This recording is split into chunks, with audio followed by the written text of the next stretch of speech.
கும்பராசி அன்பர்களே, இன்று சந்திரன் உங்கள் ராசிக்கு 11ஆம் இடத்திலே, உங்களுடைய ராசி அதிபதி சனி ராசியிலேயே இருக்கின்றார்.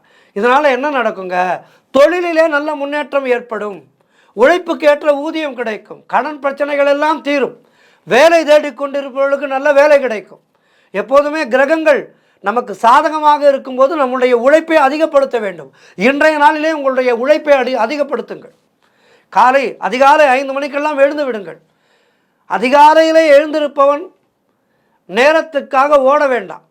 அதிகாலையிலே எழுந்து உங்களுடைய பணிகளை எல்லாம் செய்யுங்கள். அற்புதமாக இருக்கின்றது இன்றைய நாள். உங்களுடைய முயற்சிகள் எல்லாம் பெரும் வெற்றிகளை பெறும். உடலிலே நல்ல ஆரோக்கியம் இருக்கும். வீடு வண்டி வாகன மாற்றம் ஏற்படும். குழந்தைகளால் பெருமை ஏற்படும். நண்பர்கள் மூலம் அனுகூலம் உண்டாகும். பொருளாதாரத்திலே பெரும் வளர்ச்சி உண்டாகும். குடும்பத்திலே ஒற்றுமை இருக்கும். மொத்தத்தில் இன்றைய நாள் அற்புதமாக இருக்கின்றது. இறை வழிபாடு நிறைய செய்யுங்கள். குரு தட்சிணாமூர்த்தியை வணங்குங்கள். வாழ்த்துக்கள்.